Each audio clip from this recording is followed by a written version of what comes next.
for, as he puts it, God or genius, depending.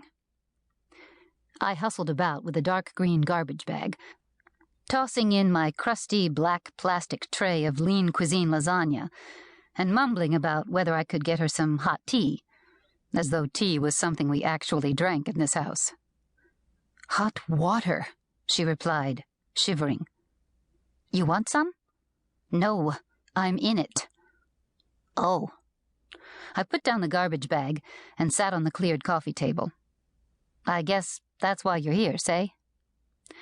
My gaze wandered over to my purse, which held my spiral-bound reporter's notebook. It's not every day that a murderer escapee wanders into the house of a beautician-turned-budding reporter, offering the news story of a lifetime. "I'm here because I need a real reporter, one who's not too jaded to get at the truth." Carol crossed her legs and straightened her posture. "I've been reading your articles on Henry Metzger, Bubbles, and I have to admit, I've been impressed." For some reason, this flattered me. Carol used to be married to the head flack at Lehigh Steel, referred to around here as simply Steel.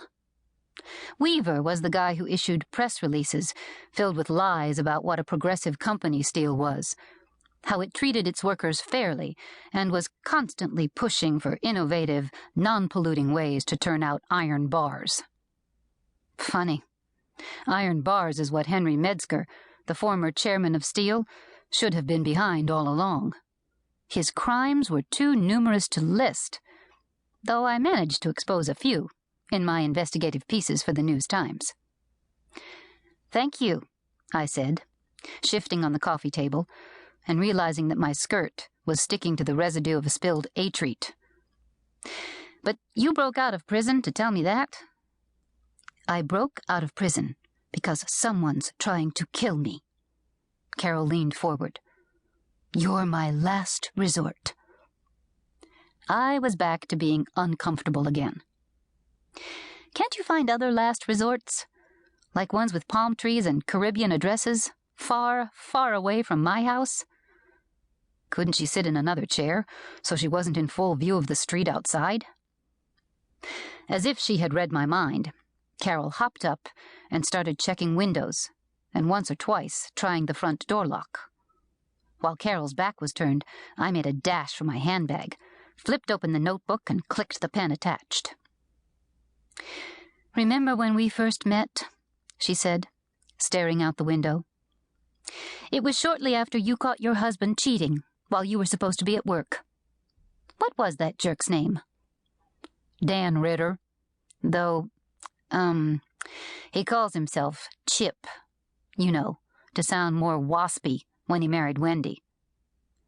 "Right." Carol made a clucking noise. "They're all the same, aren't they? These men. They get to a certain age, attain a certain degree of success, wake up one day, turn over in bed, and decide that the wife looks like their mother. They get scared and become repulsed. I cut through the Oprah-esque psychoanalysis. "Is that why you killed your husband? Because he was cheating on you?" You can't hide stuff like adultery from beauticians. The House of Beauty had been buzzing about the Weaver's marital woes for weeks before one word of it hit the press. "I didn't kill Hal. I loved Hal. And even though I'd heard rumors that he was sleeping around, I never saw evidence of that. He still loved me." Carol sucked in a deep breath. "We had a terrific sex life." I must have seemed skeptical, because Carol added testily, "I'm being honest, can't you tell? I'd think that after holding someone's hands for 2 hours a month, you'd get to know a person, Bubbles." That was a direct reference to the fact that Carol had been a regular customer of mine at the House of Beauty. She had searched me out because I was the only manicurist in town who still did acrylic nails the old-fashioned way. I didn't drill holes into the natural nails. I filed. And if it was a French manicure you were looking for, I never painted on the white. It was applied with a careful streak of dental enamel. The resulting nails were stronger than a bear's canines. So strong that when Carol soaked the tips in cyanide and then raked them across her husband's back in a sexual, homicidal frenzy, not one nail broke. This was a fact harped on repeatedly by the Lehigh PD's Homicide Division, which was positively clueless when it came to manicures. I tried to explain that natural nails were actually sharper than Carol's rounded acrylic ones, but the detectives had already formed a theory that Carol's nails were murder weapons. Murder weapons I had meticulously constructed and buffed with a tasteful pink gloss. If you didn't kill your husband, Carol, then who did? How about Henry Metzger? Good luck getting to the bottom of that pit. Henry Metzger is dead, shot before my very eyes. But Henry Metzger may have ordered the hit, and a faction at Steele took up his cause. What cause? That's the key question, isn't it? That's what you need to find out. She parted my blinds, peeking out, and then shutting them tighter. My husband told me once he knew a secret that could bring down Steele. He must have been right, because he was killed by Steele's upper management to keep quiet. I wrote this down. Carol was making an impassioned claim, but like many members of the state's penal club, she was conveniently glossing over a few illogical details. I've heard of Steele's goons breaking the legs of union leaders, I said, but scratching vice presidents to death? It's too feminine. That's exactly what Steele wants you to think. She put her hands on her hips. That's why they took pains to make sure there was cyanide on my nails when the cops arrived that morning. I don't know how those evil SOBs at Steele managed to pull that trick, but let me tell you right now, they can get away with anything they want in this town, including framing an innocent wife for murder. What about your daughter? Can't she help? Kira is 20 and pregnant. Far too young and immature for motherhood, if you want my opinion. Certainly she doesn't. Kira won't speak to me. Hasn't since the arrest. The only sounds in the room were of rain beating against the aluminum siding and my pen scratching along the tablet.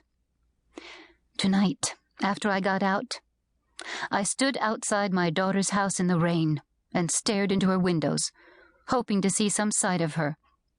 Isn't that weird? Not really. My mother does that all the time.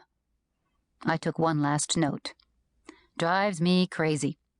She keeps claiming she doesn't want to be a bother. It's okay. You don't have to ask me in, she says. I like the cold. The rain's good for my arthritis. Carol frowned. This is a bit different, Bubbles. My daughter's due to give birth near Christmas. She'll need her mother there to help her get some rest and cook her warm dinners. This kid hasn't a clue of how much work motherhood involves. That last line got me. Whatever I've said about Mama, about her retro 60s fashion trends, penchant for dangerous octogenarians in fake Kmart leather, and her ability to embarrass me with her painfully personal comments made to strangers, I will always be grateful to her for the weeks she spent with me after Jane was born. Dan the man was useless, of course, passed out at dirty diapers, and became nauseous at one whiff of sour milk. Mama had been a godsend. I pray every night that I'll be reconciled with Kira, but that will be impossible if I'm dead. It sounds awful to say, but deep down, I'm grateful my cellmate Marta was almost murdered tonight, and not me. The pen slipped across the tablet as my stomach did a quick somersault. Your cellmate was almost murdered? That's right. And your reaction was to break out of prison and rush right over to my house? I just wanted to get this straight. Because this is the kind of fact pattern cops find very interesting when they're booking someone for harboring a fugitive. Hear me out. Carol tented her fingers. Marta stole from a care package I received in the mail yesterday, postmarked from Socon Valley. The package contained Moravian spice cookies with extra cloves, just the way I like them.